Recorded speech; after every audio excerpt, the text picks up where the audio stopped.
Bueno, pues muchas gracias por su asistencia, muchas gracias a Carlos y Alicia por haber aceptado. ¿Se escucha? Esa fue la decisión, utilizar a estos cables, y por eso es que también nos dimos a la... Bueno, decía que les agradecía mucho a Carlos y a Alicia por haber aceptado la invitación. A todos los que nos están viendo por este Zoom, también nos estamos muy contentos por empezar estos conversatorios de la Esperanza Zapatista. Voy a leer un pequeño fragmentito para darle inicio a esta primera mesa, a esta primera charla o primer conversatorio. En el año del 2018, en el contexto del conversatorio Miradas, Escuchas, Palabras, Prohibido Pensar, La comandancia zapatista nos presentó a Esperanza, una niña zapatista, heredera de las varias generaciones de mujeres que luchan y que son bases de apoyo zapatista. Por medio de esta imagen, del cuerpo y las palabras de Esperanza Zapatista, el EZLN habla y muestra el proceso de cambio social, material y cultural que ha ocurrido al interior de las comunidades desde el alzamiento en 1994. Muestra también el modo en que la historia se hace cuerpo y se hace futuro. Esperanza Zapatista es memoria, además de futuro. Bajo la figura de Esperanza Zapatista, distintos colectivos y personas pensamos que ahora que el Ejército Zapatista de Liberación Nacional cumplirá 37 años mañana, 17 de noviembre, era importante celebrar su nacimiento con estos conversatorios. Nos parecía posible que ello permitiera atender su actualidad, la fuerza, la capacidad de estimular, iluminar, provocar acciones y formas de resistencia y rebeldía en el presente y de cara al futuro. Así nos gustaría que a través de estos conversatorios se pueda generar un diálogo transgeneracional que nos ayude a identificar lo que el movimiento zapatista ha aportado a las áreas y espacios en donde nos movemos y en donde nos ubicamos. Más que realizar un evento académico formal, nos gustaría dialogar sobre los aportes, actualidad, horizontes y nuevas vertientes en el pensamiento crítico y la construcción de alternativas al mundo en el que nos encontramos. Agradecemos a todos y a todas las participantes por haber aceptado la invitación a estos diálogos que esperamos sean fructíferos. A la División de Ciencias Sociales y Humanidades de la UAM Coajimalpa por el espacio, a la Brigada de Arte Comunitario Tali Malacatziquinan Nacu, que significa creando con el corazón en Totonaco, en un Totonaco variante de la sierra, y a Soy Hugo por su maravilloso trabajo que ilustra los carteles del evento. Bueno, pues nos alegra mucho y nos da mucho gusto iniciar este conversatorio con Carlos González y con Alicia Castellanos. Habíamos pensado también recordar un poco unas palabras que el comandante insurgente Marcos había dejado grabadas en un libro que se titula 20 y 10, El fuego y la palabra, que seguramente muchos de ustedes conocen. Ahí en el inicio del libro, en lo que nombra como postdata, escribía lo siguiente, el 26 de octubre de 2003. Hace 10 años, la madrugada del 1 de enero de 1994, nos alzamos en armas por democracia, libertad y justicia para todos los mexicanos. En una acción simultánea, tomamos 7 cabeceras municipales del suroriental estado mexicano de Chiapas y le declaramos la guerra al gobierno federal, a su ejército y policías. Desde entonces el mundo nos conoce por Ejército Zapatista de Liberación Nacional. Pero nosotros ya nos llamábamos así desde antes. El 17 de noviembre del año de 1983, hace 20 años, se fundó el EZLN y como EZLN empezamos a caminar las montañas del sureste mexicano, cargando una pequeña bandera de fondo negro con una estrella roja de 5 puntas y las letras EZLN también en rojo al pie de la estrella. Aún cargo esa bandera, está llena de remiendos y maltratada, pero todavía ondea airosa en la Comandancia General del Ejército Zapatista de Liberación Nacional. Y continúa diciendo, también nosotros llevamos remiendos en el alma, heridas que suponemos cicatrizadas, pero que se abren cuando menos lo esperamos. Así recordaba o planteaba una relación con una distancia de la fundación del EZLN a 20 años y a 10 años de levantamiento. Ahora, a 37 años de la fundación, nos gustaría empezar con una primera exploración. Quizá le pediremos a Carlos que empiece mucho porque Carlos tiene una relación muy estrecha y muy directa con los efectos que el zapatismo ha generado y generó en el país. Él como integrante de la Comisión de Coordinación del CNI-SIG y como un abogado que conoce perfectamente bien todas las condiciones en las que se encuentran muchas luchas y muchas resistencias.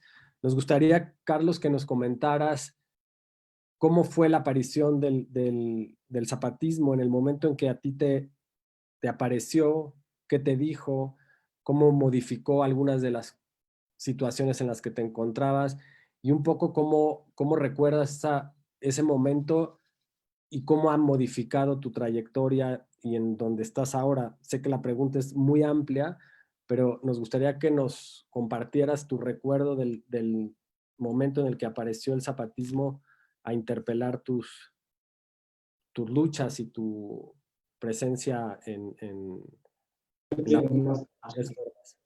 Gracias, Carlos. Ahorita viene el comandante. Muchas gracias a ustedes por la invitación que me hacen. Buenos días a todos ustedes. Buenos días o buenas tardes, Alicia. Mucho gusto saludarte. Vamos a tratar de tomar como guía las preguntas que nos hacen. Vamos a tratar de hacerlo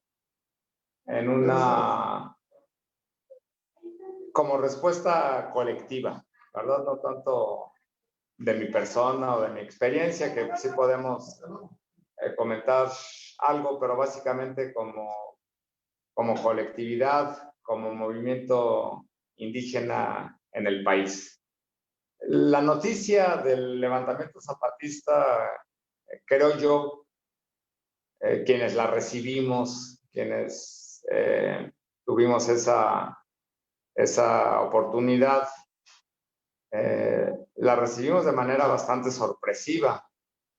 El día 31 de diciembre, para amanecer el 1 de enero, creo yo que muchas de nosotros, quienes ya teníamos vida en ese tiempo, nos encontrábamos unas horas antes festejando, en alguna cena con nuestras familias, y el 1 de enero se empiezan a escuchar rumores, se empieza a expandir la noticia de que un grupo de guerrilleros de Centroamérica y algunos otros nacionales habían tomado San Cristóbal de las Casas, habían tomado el cuartel de Rancho Nuevo, a las afueras de San Cristóbal de las Casas, habían tomado Cocingo, habían tomado Altamirano, habían tomado la Trinitaria y algunos otros puntos.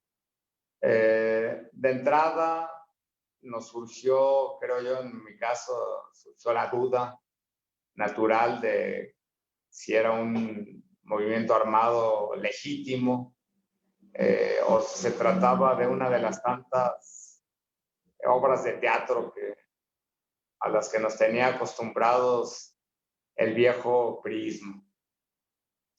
Ya para el día 2, ya estando los medios de comunicación activos, porque hay que recordar que el 1 de enero pues, es un día inhábil, en el que de por sí hay poca actividad, pero en aquellos años, en 1994, no existía toda la maraña de medios para comunicar, para difundir que existe actualmente y que lo hacen en el acto desde cualquier punto del planeta para globalizarlo en todas partes. En aquellos tiempos existían los medios impresos, existía la televisión, la radio, pero no contábamos con el Internet. Entonces, las noticias se difundían y transcurrían de manera más lenta y más en ese día. Ya para el día 2 tuvimos mayor conocimiento de lo que estaba pasando, pudimos percatarnos con facilidad que se trataba de un movimiento legítimo, conformado, integrado por hermanos y hermanas de los pueblos mayas de Chiapas, que habían hecho una proclamación a través de la cual declaraban la guerra al gobierno mexicano, en la exigencia de diversas demandas. Las tres primeras: libertad, justicia, democracia, a las que agregaban salud, alimentación, vivienda, y otras tantas que completaban 10 demandas básicas. De inmediato el gobierno reaccionó con violencia, concentró una gran cantidad de efectivos en aquella región y se habla de enfrentamientos en los que murieron cientos de zapatistas y también de soldados y de judiciales, sobre todo en Ocosingo. Ante esta situación, creo yo que muchos y muchas en México iniciamos una fuerte movilización para presionar que el gobierno declarara una tregua y se detuvieran las acciones armadas. En las regiones indígenas empezaron a llegar nuestros hermanos y hermanas zapatistas. Empezaron a llegar y a invitarnos a integrarnos a la lucha. Creo yo que aquí hubo dos factores determinantes que modificaron el curso de esta guerra. El primero es el hecho de que la sociedad civil se organiza y presiona para pararla. Y el segundo es que no hubo una respuesta. No hubo una respuesta de acompañamiento a la estrategia y a la declaración de guerra del Ejército Zapatista por parte de las organizaciones sociales, de los movimientos organizados que estaban en el país. Particularmente el movimiento indígena venía generando desde los 80s un proceso de ascenso, pero no estaba en la capacidad de confrontar al Estado desde una vía armada. Para 1992, cuando se cumplen 500 años de la invasión de América por parte de los europeos, se generó una profunda y vasta movilización en América y en México, que dio a pie, creo yo, por primera vez. Ya existían embriones, ya existían expresiones desde los 70s y 80s, pero en 1992 por primera vez se da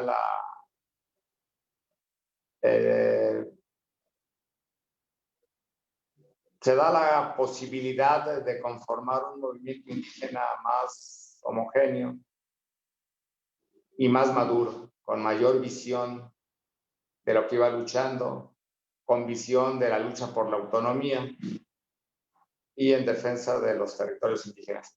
Y en el 94, en esa perspectiva, se encontraba el movimiento indígena en una perspectiva de crecimiento.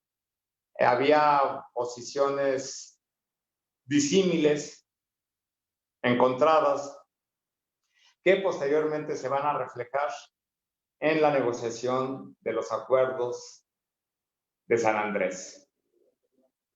¿Qué significó para nosotros y para el espacio social que en ese tiempo ocupábamos? El levantamiento zapatista para el movimiento indígena viene a ser un antes y un después. Viene a ser un hito fundamental en la historia de los pueblos originarios en México, como lo pudo ser la Revolución Mexicana, en su expresión zapatista, o como seguramente lo fue en su momento el decreto de abolición de castas o el decreto de restitución de tierras promulgados por Hidalgo en el año de 1811. El zapatismo que emerge en el año de 1994 pone por primera vez a la vista de los mexicanos y las mexicanas, a la vista de la sociedad nacional y de la sociedad internacional, la existencia de los pueblos indígenas, las condiciones en las que viven y sus luchas. Por primera vez se hace visible todo un mundo que estaba oculto, que estaba subterráneo. Incluso en aquellos años, recuerdo bien, el INEGI ya contaba a los indígenas en 5 o 6 millones y con cada censo iban disminuyendo. En la perspectiva y en la lógica del Estado liberal, después de la reforma al artículo 27 en 1992, la perspectiva para los pueblos indígenas era terrible. Y todo este proceso de destrucción y de asimilación que se ha vivido históricamente en México por parte del Estado Nacional hacia sus pueblos originarios, se había acelerado. La reforma, repito, al artículo 27 constitucional en materia agraria y la entrada en vigor justamente ese 1 de enero de 1994, junto con toda la política neoliberal o las políticas neoliberales de Salinas de Gortari,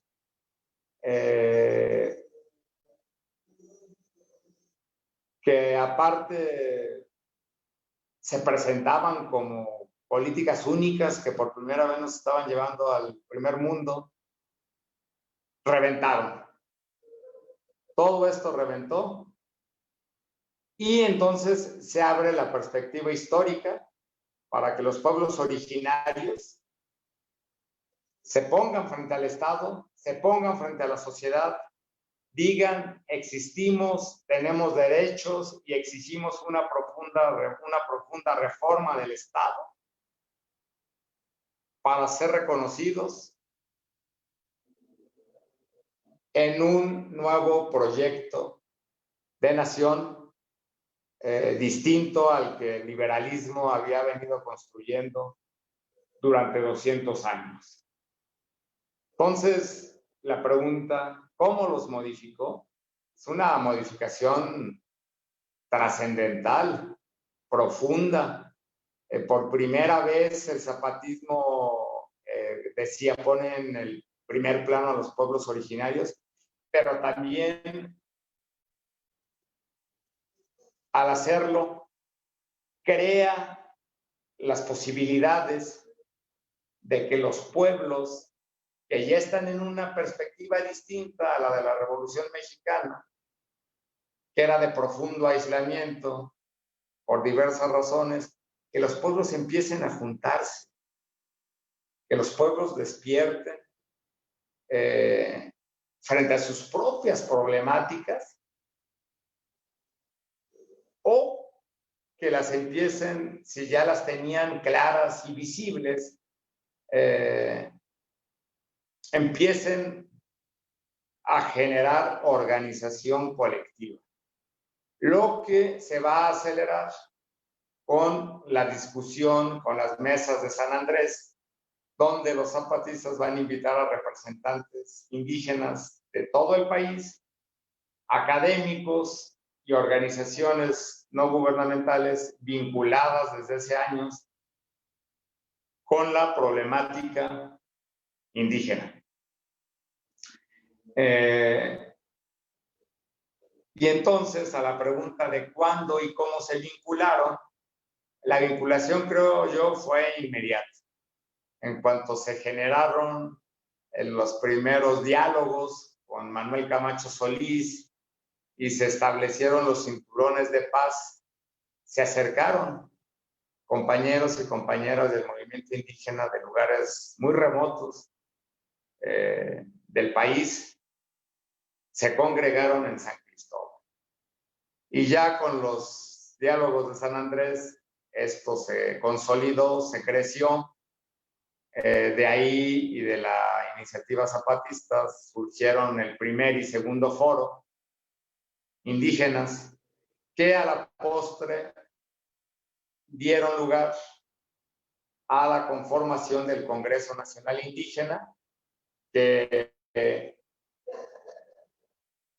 en 26 años de continuidad, con altas y con bajas, sigue representando, decimos los que lo integramos, las que lo integramos, el espacio de unidad más importante que tienen los pueblos originarios en México.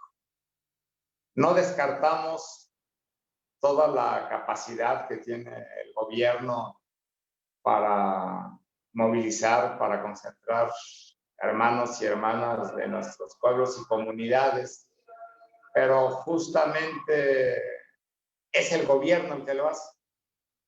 En este caso estamos hablando de un propósito independiente y contrapuesto, no solo al gobierno, sino al capitalismo. Esa es la importancia de este movimiento. Existen otros movimientos también, pero básicamente su perspectiva es la de exigir el cumplimiento de demandas específicas, concretas, y presionar la negociación con el Estado para irla resolviendo. Muchas de estas organizaciones participan en el CNI. Existen otras que están en la lucha contra megaproyectos en defensa de su territorio, pero tratamos de confluir en este espacio de unidad.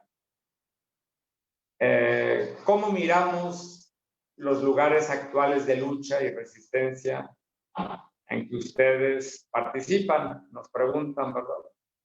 Y los efectos del zapatismo. Me regreso al principio, o me regreso a la tercera pregunta.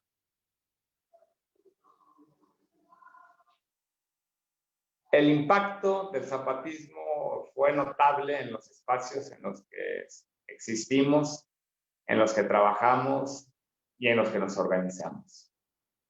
Nuestras comunidades y nuestras regiones adquirieron una significativa conciencia de su existencia como comunidades y pueblos originarios, de su historia, de la importancia de nuestros pueblos en el conjunto del tejido de la nación.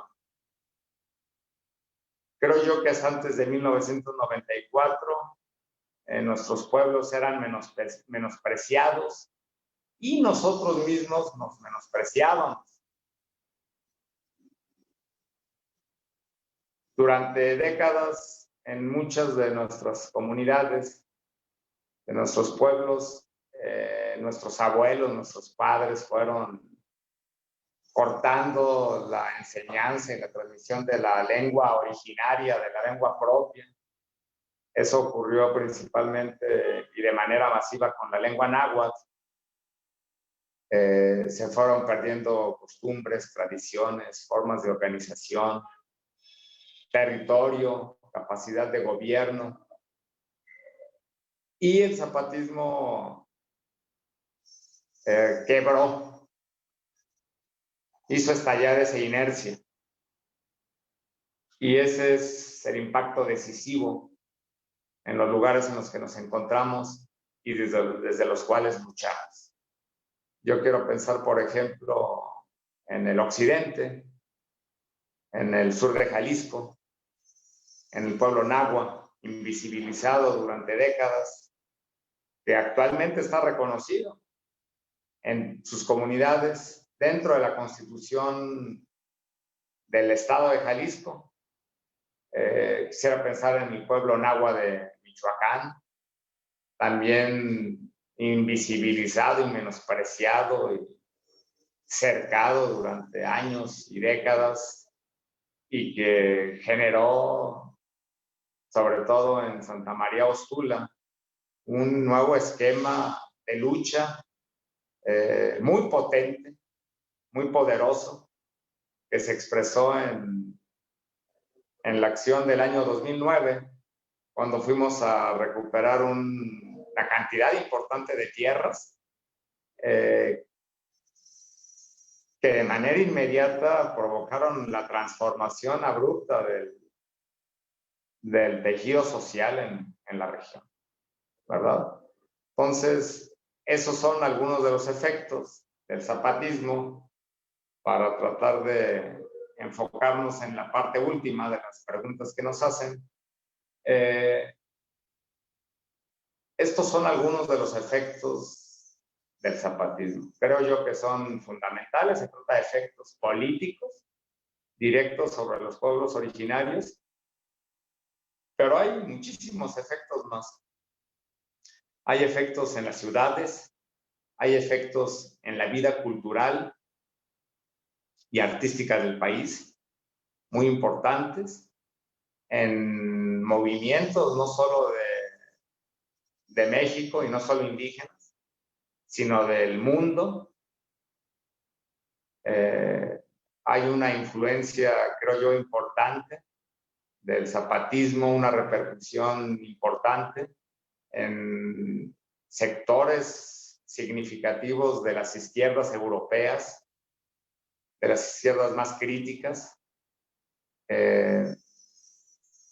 Y entonces, lo que pudiéramos ahorita en este primer segmento concluir es que, si bien en un primer momento de manera sorpresiva y sorprendente, el Ejército Zapatista de Liberación Nacional, conformado varios años antes de 1994, declara la guerra al Estado mexicano y cambia la historia.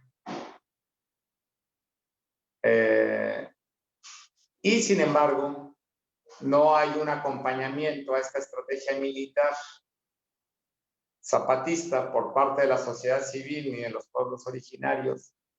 El zapatismo, sin continuar en esa senda de la guerra, a partir del 12 de enero el Estado mexicano declaró una tregua, y si bien siempre ha habido hostigamiento y ataques militares y paramilitares, la guerra como escenario central se detuvo. Y lo que quiero hilvanar es que si el zapatismo surge a la vida pública, emerge con una declaración de guerra y con acciones bélicas muy claras y significativas, aun cuando la realidad le obliga a modificar esa estrategia, el zapatismo es en sí una profunda revolución para los pueblos mayas, para el estado de Chiapas, para los pueblos originarios del país. Y creo yo, para la nación misma. Gracias.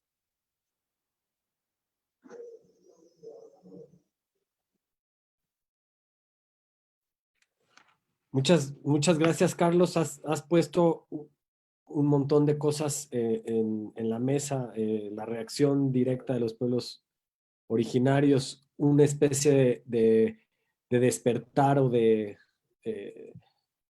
toma de conciencia, de posibilidad organizativa que sacudió de manera muy contundente al interior de los grupos.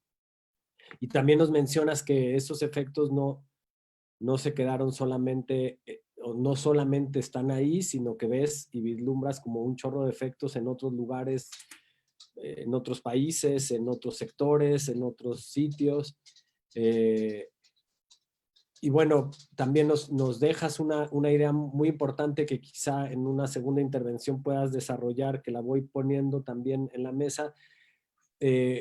Uno es el efecto del zapatismo y del levantamiento del 94, de lo que significó esa irrupción, y otra es el efecto de todo el trabajo que han realizado a lo largo de estos años, todo lo que ha pasado de ese levantamiento, la manera de construir sus espacios autónomos, de fortalecer su autonomía, cómo esa revolución, a veces silenciosa, afuera del espacio cotidiano de los pueblos, digamos en el espacio nacional, como que hay unos sectores que saben muy bien lo que está pasando allá y otros sectores que no conocen todo el desarrollo de estos 26 años y lo que implica para la vida cotidiana de los pueblos la presencia de estos territorios autónomos. Entonces, creo que sería interesante ver los efectos no solo del levantamiento, sino del proceso en el que han seguido trabajando desde ese levantamiento hasta ahora y quizá 10 años antes incluso del levantamiento. Alicia, nos da mucho gusto tu presencia acá. Alicia es antropóloga, trabajó mucho tiempo en la UAM Iztapalapa y tiene también un recorrido muy largo, muy cerca del movimiento zapatista. Nos interesaba un poco ver desde tu lugar, en dónde estabas en ese año del 94, cómo vivías desde tu especialidad o tu profesión, incluso por qué la antropología, cómo entras a la antropología, qué era para ti desde ese lugar de la antropología mexicana, el mundo al que remite el zapatismo y cómo se cambia tu perspectiva y tu participación, incluso lo que nos puedes contar de la antropología en general y de tu experiencia sería muy interesante.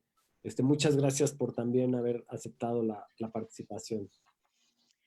Muchas gracias a ustedes, todas las organizaciones que han hecho posible iniciar este evento y particularmente a COTRI, a la UAM Coajimalpa, a la División de Ciencias Sociales y Humanidades, al colectivo Red Universitaria, ¿no?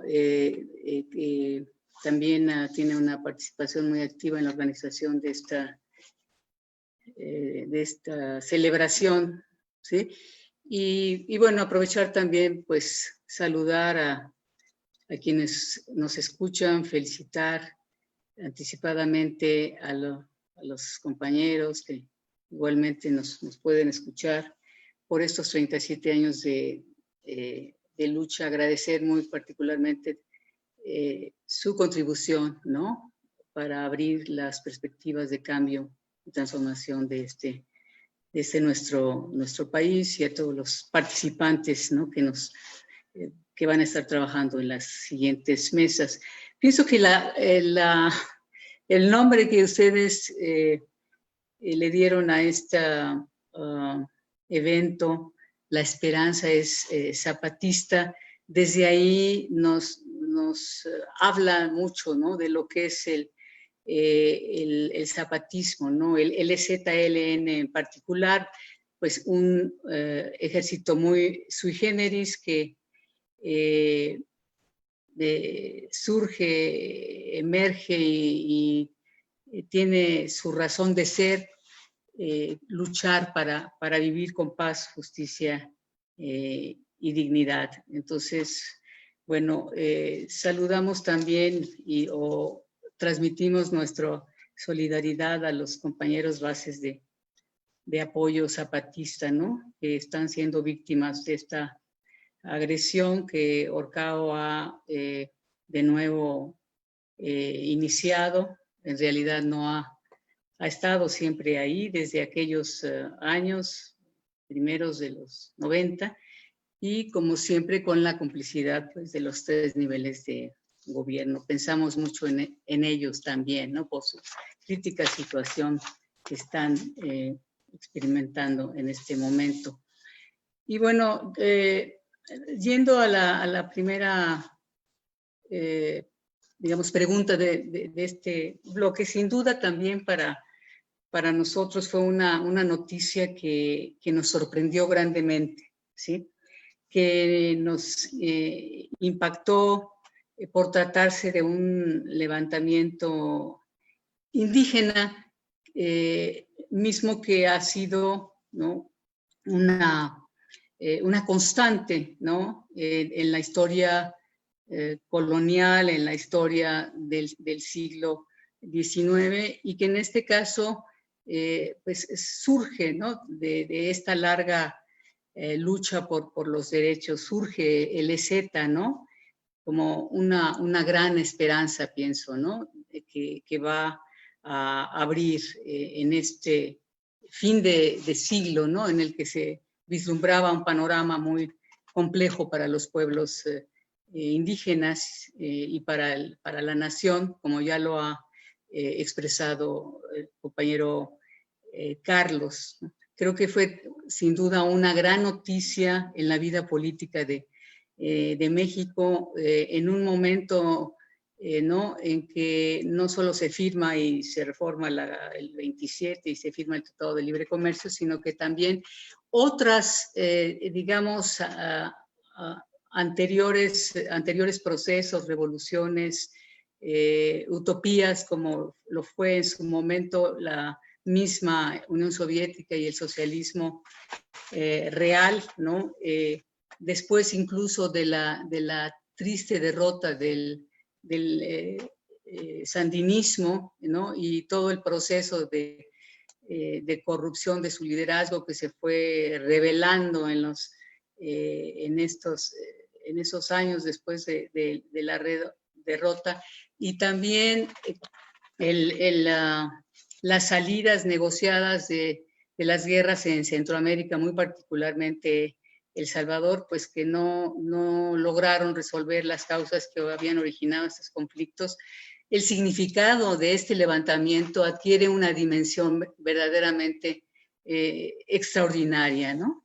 Y creo que pues muchos lo recibimos desde nuestros espacios muy específicos, con una gran alegría, con un gran entusiasmo, con mucha admiración. No tuvimos duda, ¿no?, en el caso de que se trataba de un levantamiento indígena, ¿no?, pese a que en la prensa hubo pronunciamientos o discursos de funcionarios que dudaron incluso de que se tratara de un levantamiento indígena, por su nivel de organización, o sea, expresando, dejando ver, ¿no?, esta visión racista que marca, ¿no?, a esta sociedad y al Estado mexicano. Entonces, es un momento, ¿no?, en que pues el discurso, la primera declaración, su presencia, lamentando estos 12 días de violencia que tuvieron que vivir los compañeros, pues abrió nuevos horizontes de lucha, sin duda, fortaleció, empezaba, ¿no?, es decir, a abrir nuevos horizontes, fortalecer esperanzas, ¿no? Y bueno, muchos de nosotros empezamos a hacer de ese sueño zapatista, ¿no?, nuestro, en el sentido, pues, positivo. En el ámbito, digamos, aunque volvamos a este punto del ámbito universitario, pues el levantamiento zapatista originó de inmediato, desencadenó de inmediato, yo digo, apasionados debates. Despertó, en cualquier caso, gran interés, y empezó a producirse una permanente controversia, ¿no?, hasta un cierto momento durante los primeros años después del 94, después del alzamiento. Entonces creo que en términos del impacto, pues sí fue una noticia que tuvo una repercusión muy grande en los medios después, ¿no?, que empezaron incluso a transmitir programas sobre precisamente esto que hablaba Carlos hace un momento sobre las condiciones de vida de los pueblos. Es como un momento en que se descubre, ¿no? Muchos mexicanos parecen descubrir la existencia, ¿no? de los pueblos. Y bueno, yo recuerdo, ¿no? en qué canales, no lo tengo muy claro, pero sí hubo incluso varios programas, ¿no? en ese momento, en esos tiempos, días, ¿no? Sobre qué sucedía, ¿no? Cómo vivían los pueblos originarios. Entonces, yo creo que en un primer momento, pues sí, es esto que ya señalaba Carlos también, nos sorprendió a todos, ¿no? O sea, realmente hubo una reacción, sí, diferenciada desde los distintos espacios, pero lo que sí podemos decir con cierta certeza es que hubo, pues sí, reacciones múltiples, ¿no? Con esta noticia. En ese tiempo, si entiendo bien la pregunta, ¿en qué estábamos, ¿no? ¿En qué estábamos en el sentido, digamos, de la misma academia, en el sentido político? Sí, pues estábamos inmersos en este ambiente, en esta vida académica, y en ese sentido, en lo particular, de alguna manera, no lejos de lo que era la problemática de los pueblos indígenas, en un sentido más amplio, ¿no? Porque empezábamos a estudiar, de hecho, ese fue uno de los motivos principales cuando yo decido, pues, todos siempre muy jóvenes, muy joven, a estudiar antropología, ¿no? Incluso no la guardo, pero nos hicieron escribir a la hora digamos, del proceso de solicitar el ingreso, cuáles eran nuestras motivaciones. Y yo recuerdo perfectamente que escribí, ¿no? Algo sobre esta particular problemática, ¿no? Así lo veíamos, ¿no? O sea, sobre lo que eran las formas de vida y las condiciones de los pueblos indígenas. Entonces, también había habido previamente un acercamiento a la experiencia de Nicaragua, ¿no? En donde, aunque en mi caso fue una estancia relativamente corta, no muy prolongada, y como tuvimos que hacer como digamos, una observación, ¿no? de los hechos en la misma costa, ¿no? Para compartirla, pues nos hicimos conciencia de la complejidad de la relación de los pueblos de esta costa en particular con un gobierno que siendo revolucionario no encontraba, ¿no? una ruta para digamos, entre comillas, ¿no? Establecer una relación, ¿no? Que reconociera una relación con los pueblos, que reconociera, ¿no? su lugar en la nación, sus derechos. Una región muy aislada por largo tiempo en el caso, ¿no? Como en otros. Entonces, bueno, ahí no me voy a detener, pero sí quería dejar sentado esta experiencia, porque también fue la primera, ¿no? En que constitucionalmente se reconocen los derechos de autonomía de los pueblos de la costa atlántica, y que también sentimos muchos, pensamos, ¿no? Creo que se ha escrito sobre el caso, que hubo una influencia, ¿no? En otras experiencias en la región, ¿no? Al menos en términos del debate, también en el caso de México, ¿no? Aunque México estuvo presente a través de antropólogos en ese proceso en diferentes momentos y desde diferentes instituciones incluso, ¿no? En la esfera de lo político, pues veníamos pues, de experiencias solidarias fundamentalmente, ¿no? Y precisamente en parte, ¿no? Con este proceso revolucionario en Nicaragua y fundamentalmente con el proceso pues, insurreccional o revolucionario que estaba teniendo lugar en El Salvador. Entonces, lo que el EZLN va a mostrar, pensamos, es una forma de lucha, ¿no? Así lo empezamos, yo creo que a mirar, una forma de lucha, un discurso y una organización que va a contrastar profundamente, ¿no? Incluso con estas experiencias que acabo de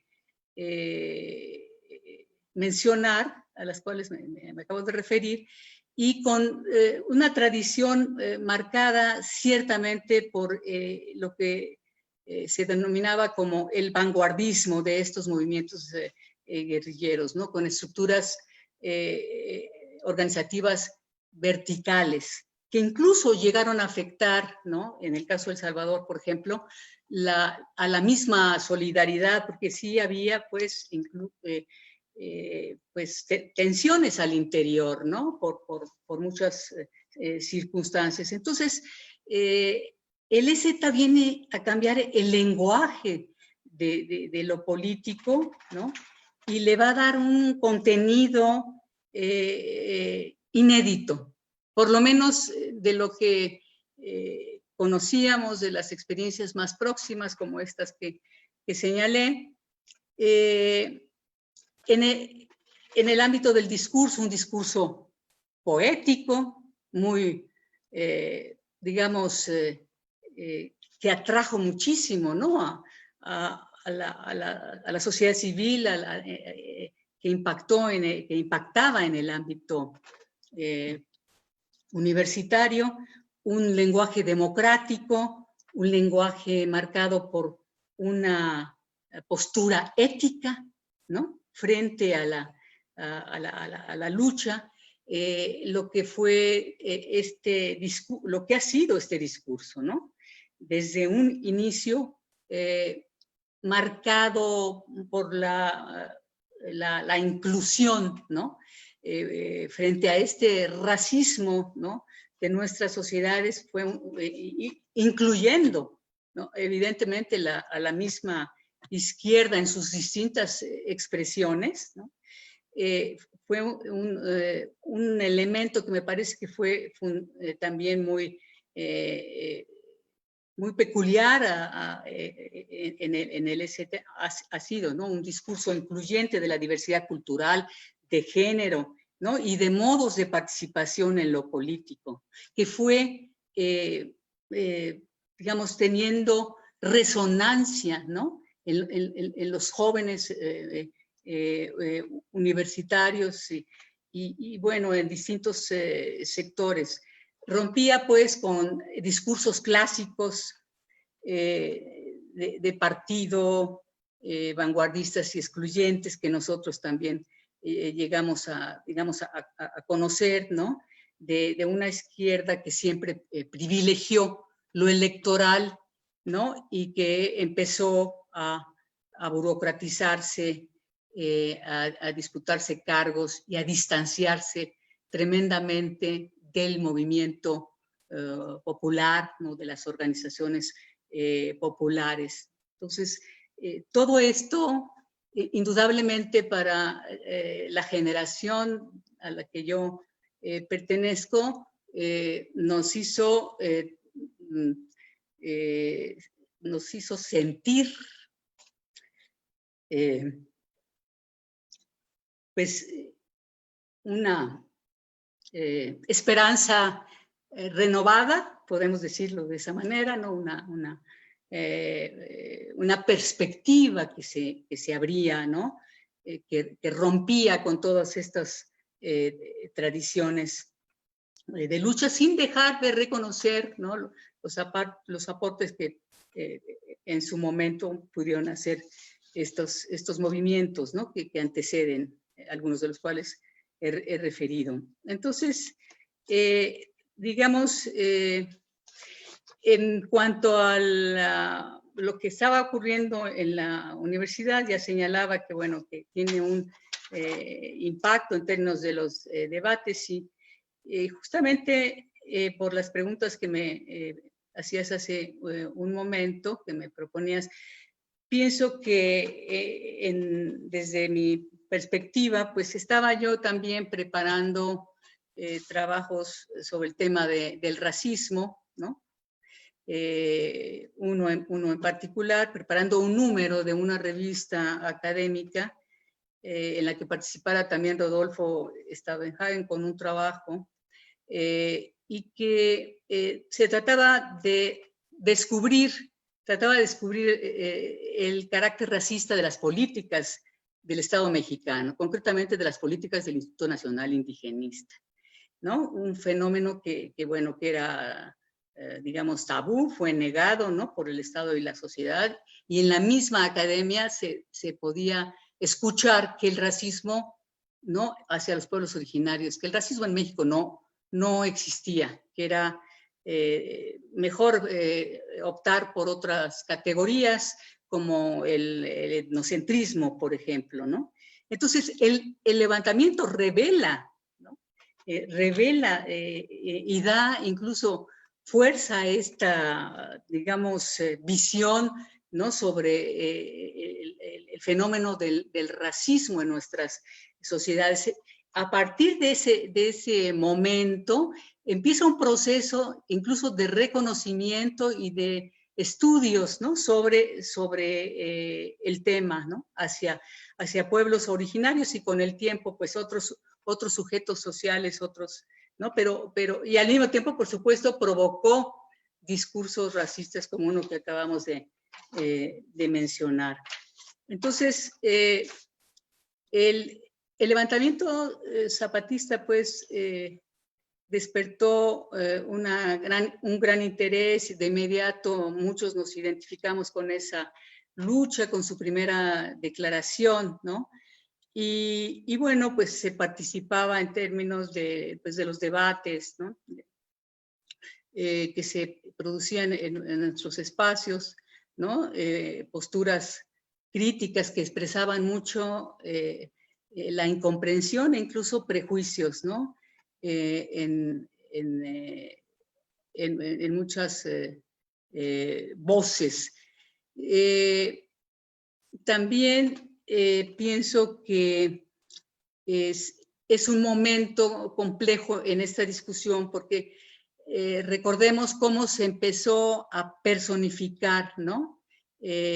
Lo que era un complejo movimiento de los pueblos mayas, ¿no? En la figura del Submarcos, ¿no? Que ha sido una constante, ¿no? A lo largo de estos 37 años. Y esto obedece, ¿no?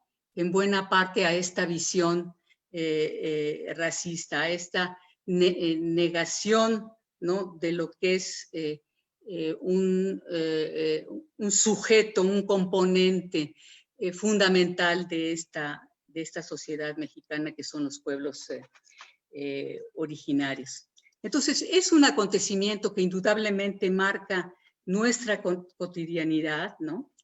Recibíamos las noticias de la prensa, los mensajes, las declaraciones, los relatos de Durito y el viejo Antonio, ¿no? Eran esperados por muchos de nosotros que le fuimos dando un cierto seguimiento. En suma, era realmente, y ha sido, y sigue siendo, un movimiento tremendamente novedoso en todos sentidos, ¿no? Que hemos, digamos, señalado. Por ejemplo, si nos vamos a las declaraciones, a los documentos, pues, ¿no? Marcados por estos rasgos que antes mencionabas, por la estética, por la ética, con propuestas siempre específicas y de alcance nacional. Esto también es muy importante porque fue un cuestionamiento que desde un inicio se le hizo al zapatismo, ¿no? Que no tenía una dimensión nacional, que era un movimiento local y tal vez si acaso se esperaba que podría tener un alcance regional, pero siempre se ha reducido esta lucha a lo local, cuando desde un principio, y si se lee con objetividad, ¿verdad? Sin prejuicio, desde la primera declaración está ahí un, digamos, llamado, ¿no? a la nación.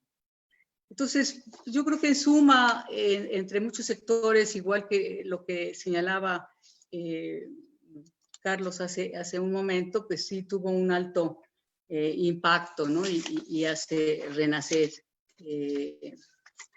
esperanzas, ¿no? Creo que produce de alguna manera, ¿no? Nuevas perspectivas, sin duda, de la lucha por construir otro mundo, ¿no? Un proceso que evidentemente cuando reflexionamos sobre esta pregunta de cómo los modificó, cómo nos modificó, va, digamos, es algo que va como consolidándose, ¿no? Se fue consolidando.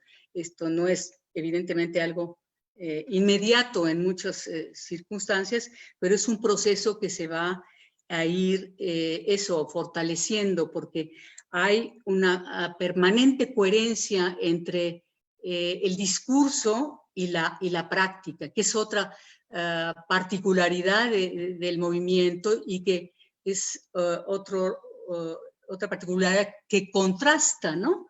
Con el discurso, evidentemente el discurso dominante, pero también el discurso en muchos movimientos de izquierda. Entonces, es un movimiento que va a ir aportando, que está relacionado con el quehacer, que en cada consigna encierra, ¿no? Ideas claves, profundas, ¿no? Por ejemplo, esta que repetimos y parece que por la repetición puede perder sentido, ¿no? Construir un mundo en el que quepan otros mundos.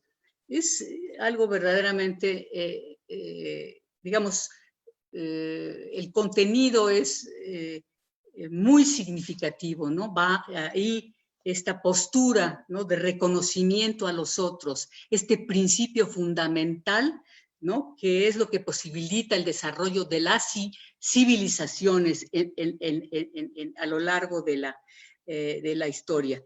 Y bueno, si nos vamos a cuestiones más específicas, por ejemplo, en el campo de la política, los 7 principios que son como guía para gobernar, pues han tenido tal impacto que incluso, ¿no? Los podemos escuchar en voces de la política de izquierda institucionalizada, y que por supuesto ya ahí pierden sentido, pero hasta ahí se han incorporado, ¿no?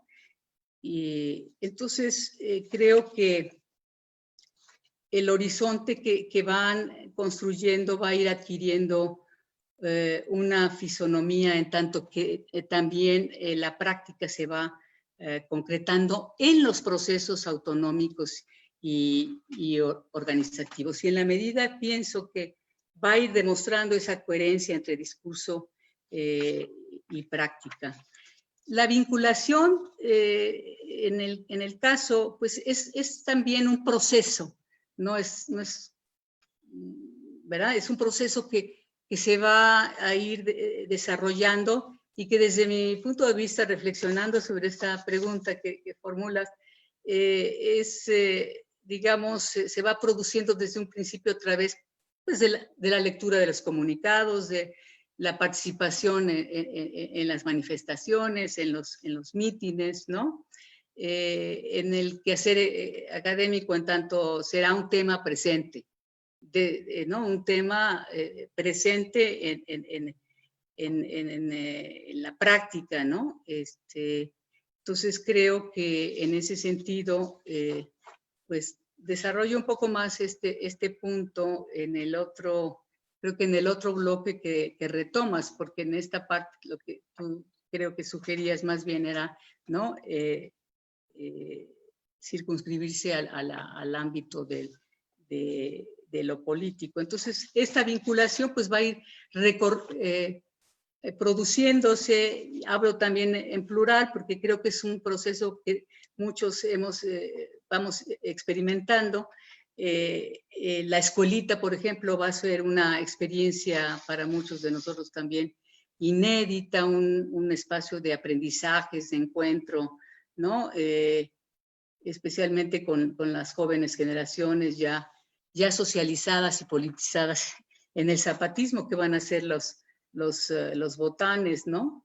Creo que fue, no fue una escuelita, que fue una gran escuela, pienso, ¿no?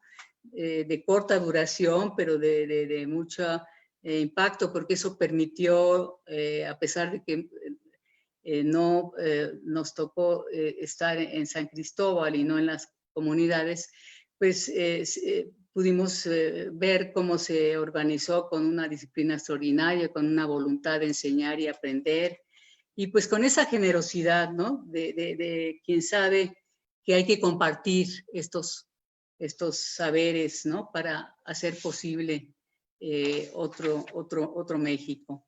Recuerdo que cuando llegamos ahí a la Universidad de la Tierra, fue algo así como espectacular, ¿no? Entonces, esto va estrechando ese vínculo, ¿no? Que es, lo estoy pensando como de otra manera, ¿no? Porque nos tocó presenciar, por ejemplo, la organización y la salida de los grupos, ¿no? Yo diría como de los más jóvenes que se irían a las escuelitas de los caracoles, y en esas camionetas que salían de rediles, y era un entusiasmo verdaderamente, ¿no? Que obviamente había un contagio, ¿no? Ahí mutuo.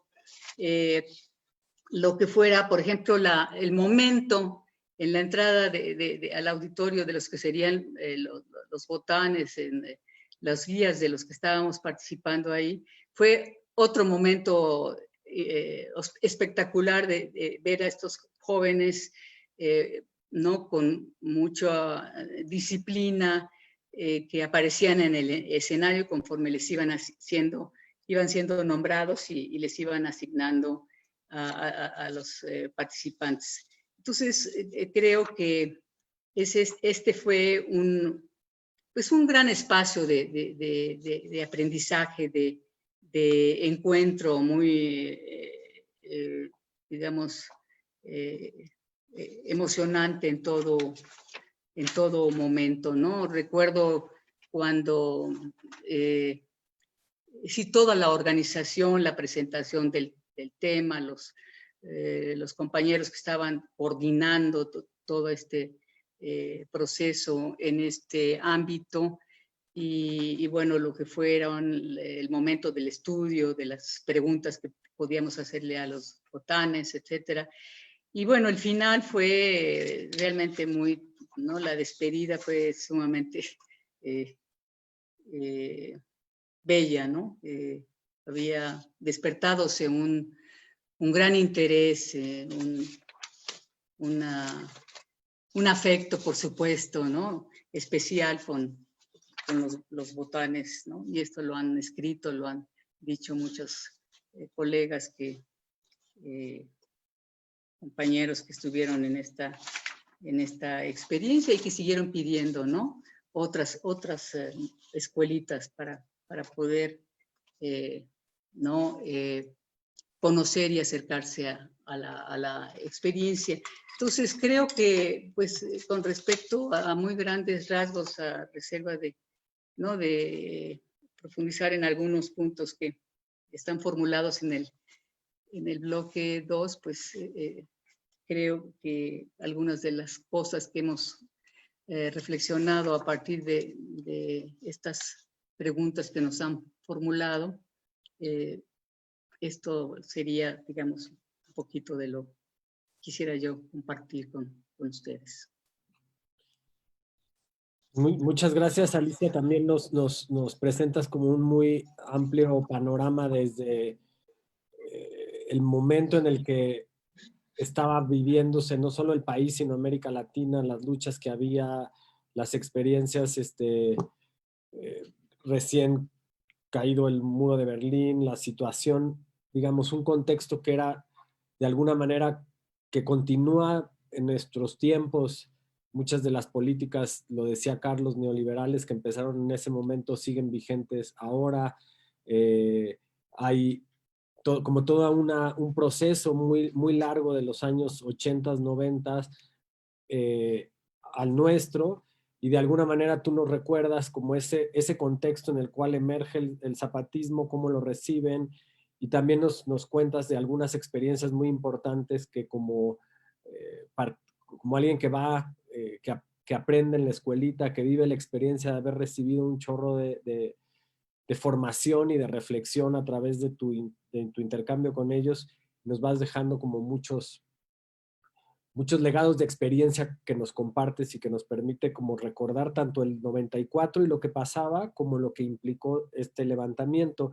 Nos gustaría un poco ir cerrando la mesa, yéndonos de ese ayer del 94 al hoy del presente. Un poco la idea era tratar de hacer un juego de espejo entre el 94 y el 2020, y un poco también no dejar de pensar en 1983 como un momento en el cual aparece el Ejército Zapatista y que son 37 años después. ¿Y qué nos dicen hoy?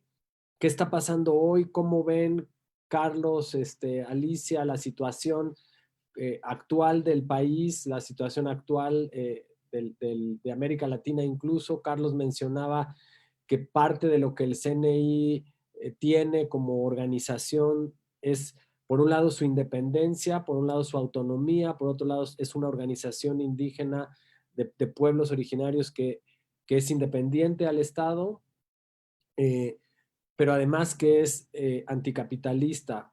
¿Qué situación perciben hoy?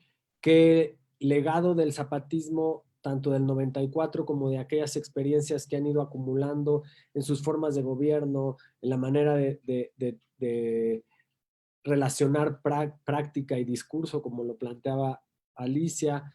¿Qué pasa hoy? ¿Cómo ven los retos o las posibilidades? ¿Por qué el zapatismo sigue siendo vigente? Un poco nos gustaría pues que tuvieran otra intervención de cara a esas preguntas. Carlos, no sé si quieres de nuevo empezar. Lo mismo, así como nos lo presentabas, no a título personal, sino hablando un poco del lugar en el que estás, de lo que ves, de cómo están en el CNI viviendo la situación presente y acompañando los procesos que el zapatismo genera y con los cuales forman parte también de una misma lucha. No sé, Carlos, si estás por ahí. Sí, gracias. No sé si pudieras puntualizarme las preguntas y con gusto, porque así como las fuiste armando y comentando, no alcancé tal vez a captar todas. Si les pudieras puntualizar. Sí, ¿cómo ves la situación actual que enfrentan de nuevo el lugar en el que estás situado con las organizaciones en las que te encuentras? ¿Cómo ves las condiciones políticas? ¿Qué ha cambiado del 94 ahora? ¿Qué continúa? ¿Cuáles son los principales riesgos, problemas? ¿Qué medida, lo decías tú muy claro, el zapatismo ha sido una revolución en los pueblos originarios y en sus formas de vida? Es una lucha que transformó la vida de los pueblos y que esa vida pues ya sigue resistiendo los tiempos. Pero ¿qué pasa hoy? Vemos ataques paramilitares que de pronto sufren en algunas zonas, pero también vemos una serie de megaproyectos, relaciones con el Estado. Pues, ¿cómo ves la situación ahora? ¿Qué legado podemos seguir recuperando de ese movimiento del 94? Y cómo ves la posición y la situación en la que se encuentran en el CNI, SIG, o en el espacio en el que tú estás de alguna manera observando la realidad nacional y la realidad del país?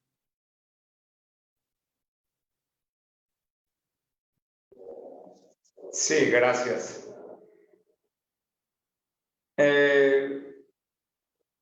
La situación actual, ¿cómo la percibimos? Creo yo que de 1994 a la fecha ha habido una profundización devastadora de las políticas capitalistas de corte neoliberal, no solo hacia las sociedades, no solo hacia los pueblos, comunidades, organizaciones, sino que estamos viendo y viviendo una destrucción terrible de la naturaleza, de los ecosistemas,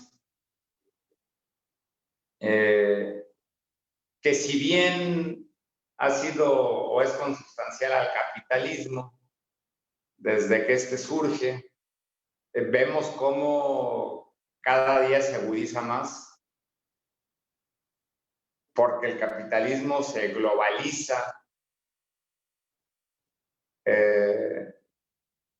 satura al mundo entero prácticamente, le impone el tipo de relaciones que le son necesarias, y en todas la lógica es la ganancia. Y vemos un deterioro entonces de la naturaleza muy fuerte. Esta triple crisis, decía Gilberto el otro día, crisis civilizatoria, que tiene por un lado el componente de la crisis estructural económica, por otro lado la crisis ecológica y finalmente la crisis sanitaria, originada con el COVID-19, pues nos pone en una perspectiva muy fuerte como humanidad, nos pone en un reto muy grande. Y entonces, en esa perspectiva, creo yo que se actualiza y crecen los objetivos, los planteamientos, los propósitos o despropósitos, como dicen ellos, de los y las zapatistas. Su decisión de enfrentar al Estado, de iniciar una guerra a sabiendas de que tenían una capacidad militar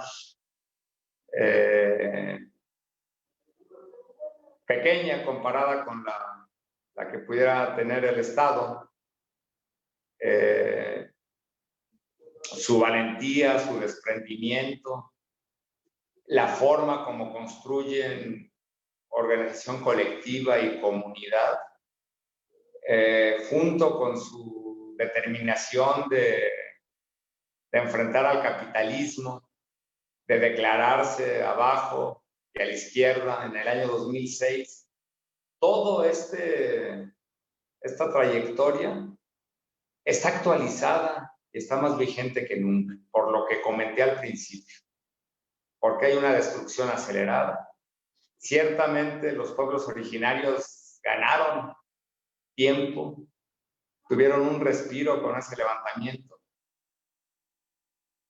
pero ahorita las políticas de destrucción hacia los pueblos están en auge. Específicamente en nuestro país están muy fuertes estas políticas de destrucción de los territorios, de despojo, de asimilación de las comunidades, en un contexto peculiar que no habíamos vivido antes, con un gobierno que se supone de izquierda, que en algunos aspectos maneja un discurso de izquierda, que señala que ya concluyó el ciclo neoliberal, pero que no es cierto todo esto. Se trata de un encubrimiento para continuar aprovechando el consenso de los 30 millones de votos, para continuar un conjunto de políticas que favorecen a los empresarios, a los grandes, además, grandes empresarios que fueron beneficiarios del ciclo neoliberal y que siguen siéndolo, para dar continuidad a las políticas macroeconómicas que interesan al Fondo Monetario Internacional y al Banco Mundial, para renovar el Tratado de Libre Comercio a través del TEMEC,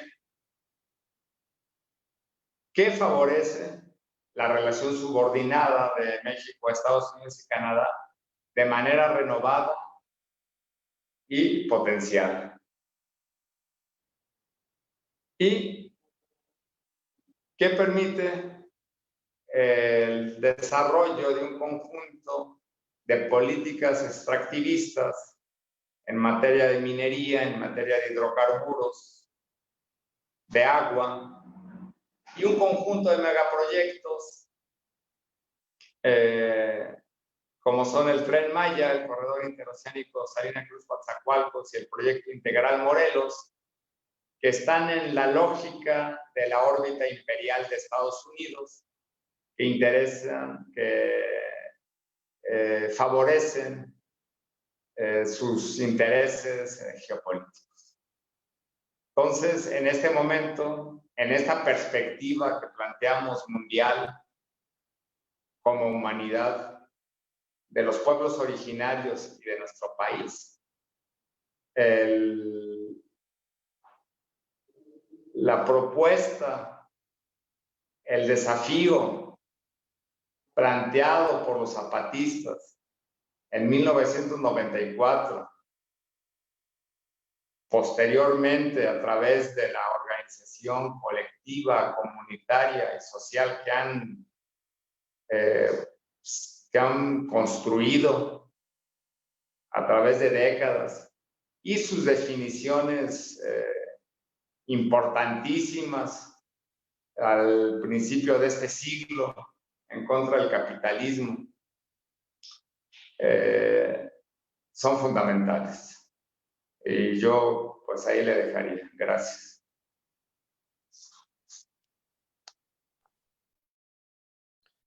Gracias, Carlos. Sí, yo creo que un poco das en el punto con tus observaciones muy precisas. Un poco esa era la idea de no quedarnos solamente en el recuerdo de lo que había sido importante, sino en cómo en la actualidad tiene un peso y una fuerza muy importante. Alicia, no sé si quieras agregar algo de esta misma pregunta. ¿Cómo ves tú la situación actual, la vigencia del zapatismo? ¿Qué serían aquellas cosas que quisieras como recuperar tanto de la historia del zapatismo como de sus formas, que consideras que hoy son centrales para orientarnos en unos tiempos que, como menciona Carlos, parece que hay se podría leer como una crisis civilizatoria y una crisis profunda de la humanidad? No sé, Alicia, ¿qué nos quieres compartir? Creo que te falta activar tu micrófono. No, está... Ya está. ¿Ya? Sí, no le lo había movido. Quería yo comenzar diciendo que efectivamente, como lo ha señalado Carlos, el legado, como tú lo decías, el legado del 94 está ahí, ¿no? Está más que nunca está vigente. Y hablar del legado del 94 implica, por supuesto, ¿no?, reconocer, ¿no?, estas aportaciones que a lo largo de estos años, ¿no?, desde el levantamiento, el EZ, el zapatismo, el CNI, ahora sí que, ¿no?, el movimiento indígena independiente está aportando, ¿no?, en este crítico momento que vivimos, que efectivamente está marcado por este avance del neoliberalismo, de las políticas neoliberales, este avance de los megaproyectos, estos procesos de militarización vemos, que venimos viendo desde hace tiempo con mucha preocupación. Digamos, en otro sentido, pues este proceso de militarización relacionado con la criminalización, ¿no?, de la resistencia y de las luchas. Todos estos fenómenos, pues evidentemente que el neoliberalismo profundiza sus políticas, tiene continuidad. En ese sentido, el legado del 94 es más que vigente, ¿no? Es decir, se sustenta plenamente, aunado a que resurge la política indigenista, denominaría, ¿no?, renovada, a partir del Instituto Nacional de Pueblos Indígenas, ¿no?, de la firma de este Tratado de Libre Comercio, ¿no?, que prácticamente pone ya, ¿no?, en venta el país y enajenan la riqueza de la nación y de los pueblos. Entonces, ¿qué subrayar de este legado? Pues por lo pronto me parece que por razones de tiempo es casi imposible, ¿no?, como resumir, pero destacar algunos aspectos de la trayectoria del zapatismo que son fundamentales a retomar, yo diría, ¿no? Por ejemplo, necesidad de, digamos, habiendo abierto tantos caminos y senderos, ¿no?, para fortalecer sus autonomías integrales, para fortalecer sus estructuras de gobierno, para expandir, ¿no?, sus juntas de buen gobierno y llegar a donde están hoy, ¿no?, habiendo incluso lo que es habiendo logrado, ¿no?, las reivindicaciones que en la declaración primera se hacen, ¿no?, no por el Estado, sino por la acción, ¿no?, de este sujeto que es el EZL en el zapatismo. Cuando decimos EZ, yo siempre estoy pensando que ahí están las comunidades, ¿no? Es decir, ahí no hay una separación, es el sustento, ¿no?, mismo, ¿no?, la comunidad, las comunidades del mismo EZ en el amplio sentido, ¿no? Creo que también habría que como reconocer la convicción, el compromiso político que ellos han demostrado en la práctica con esta lucha, que es una lucha de todos, no solamente de los pueblos originarios, ¿no? Entonces, creo también que una particularidad de este legado, ¿no?, que se está retomando es esta relación que ellos mantienen a lo largo de esta ya larga historia entre lo que es la teoría y la práctica, ¿no? Conscientes de esta, digamos, de lo indisociable que es esta teoría y práctica de un pensamiento crítico y de lo que esto implica para la eficacia, para lograr una eficacia en la acción política y para abrir esa posibilidad de transformar pues las relaciones, ¿no?, sociales dominantes, ¿no? Es decir, en este sentido hay una urgencia permanente, una necesidad de continuar el análisis sistemático de esta realidad social, ¿no?, que nos ha impuesto el neoliberalismo, que además también, por ejemplo, la dimensión colectiva, ¿no?, que enriquece esta experiencia, ¿no?, que es el sustento, hace un momento lo decía de otra manera, ¿no?, de este legado que ya no es solamente del 94, porque está todo el proceso de construcción a lo largo, ¿no? Todo lo que se ha construido en el campo del arte, en el campo de la relación con otras luchas a nivel nacional, a nivel internacional, el proceso de consolidación que se ha venido dando en el seno del Congreso Nacional Indígena, por ejemplo, y del Congreso Indígena de Gobierno, que es, ya ahí yo veo como una ampliación, ¿no? de ampliación, digamos, fortalecimiento tal vez más, ¿no? de este gran movimiento que se ha venido construyendo. Todo lo que concierne, que no nos dio tiempo de mencionar, como otros aspectos que había yo registrado, que tiene que ver con el proceso de participación, de integración en la lucha de las mujeres. En el caso del zapatismo, desde la lucha, ¿no? Desde antes del levantamiento, ¿no? Cuando van configurando esta ley revolucionaria, y que vemos hoy, ¿no? Que esto no fue indudablemente, no de ninguna manera un discurso, ¿no? Un discurso, sino que se concreta, ¿no? En la acción misma, en la participación misma, en la visibilización de las mujeres en este largo proceso. Los encuentros internacionales son un ejemplo emblemático, ¿no? de la capacidad y de la conciencia antipatriarcal lista que se ha venido gestando, ¿no? No solamente entre las mujeres, sino en las comunidades. Entonces, en ese sentido, creo que esta es otra aportación extraordinaria, ¿no?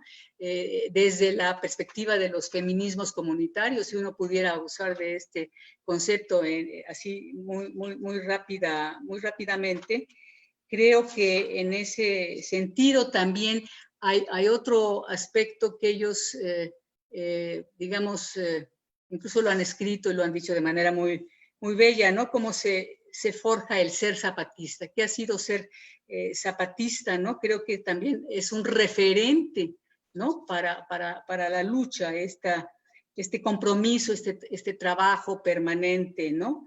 Por, dicen ellos, trabajar, organizar y luchar silenciosamente, ¿no? Que está, digamos, enraizado en lo que también se va a expresar como el protagonismo de las propias comunidades.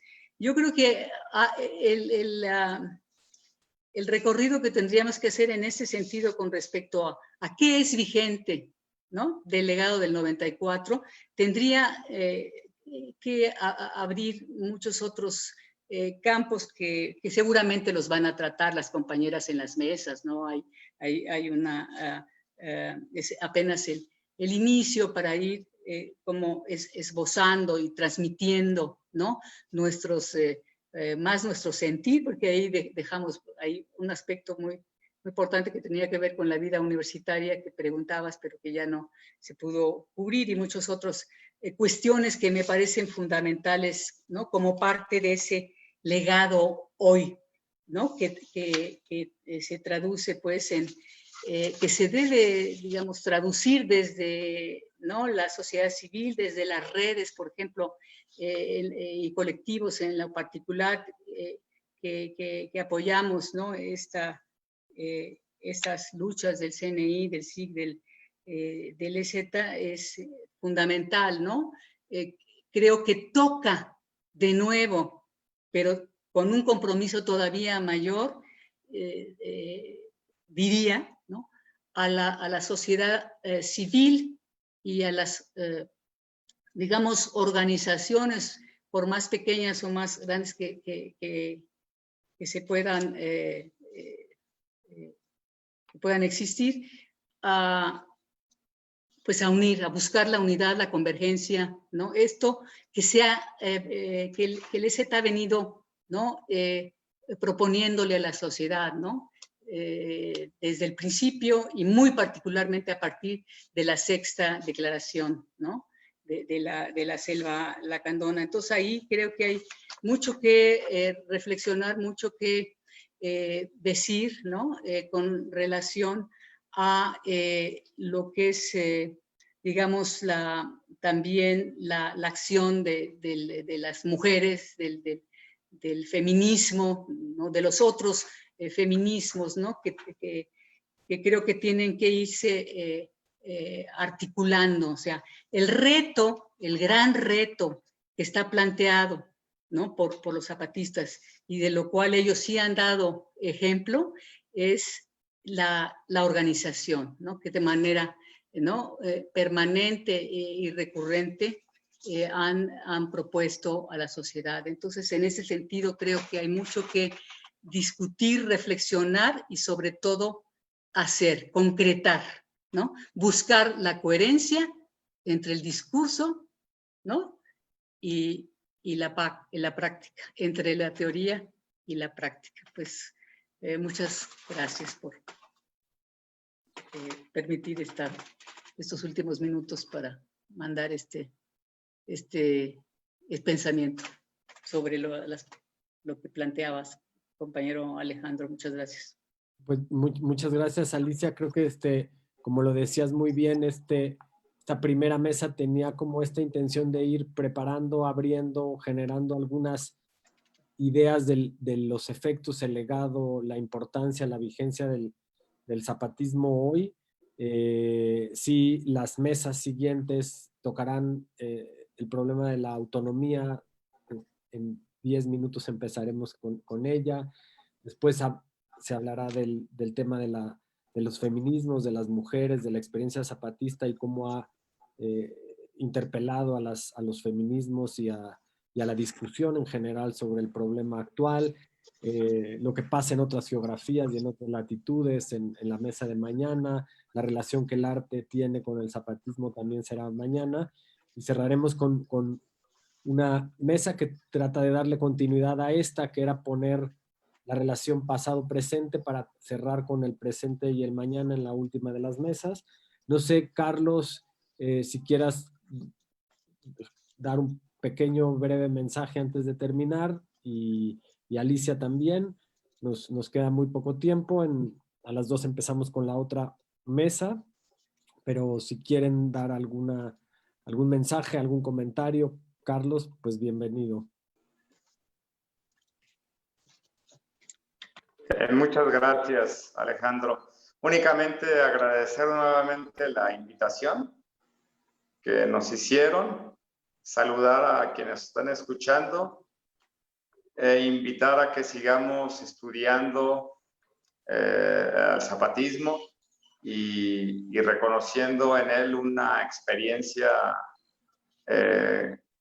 única, invaluable para impulsar la organización anticapitalista desde abajo y a la izquierda. Muchas gracias y muchos saludos. Bueno, yo quisiera como que pensáramos en una de las acciones también, ¿no? Extraordinaria o iniciativas que ha planteado el EZ recientemente, que es ese viaje al mundo, ¿no? Que, digamos, como tal, el viaje, recordemos, significa encuentro. Va a ser un gran encuentro con otras luchas, y el viaje también significa no solamente el encuentro, o desde el encuentro, muchos aprendizajes que se van a generar, ¿no?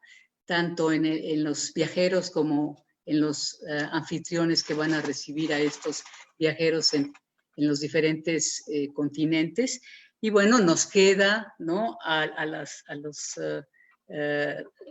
redes y colectivos de apoyo, pues buscar la manera en que podemos apoyar este viaje, pues como una tarea desde ya.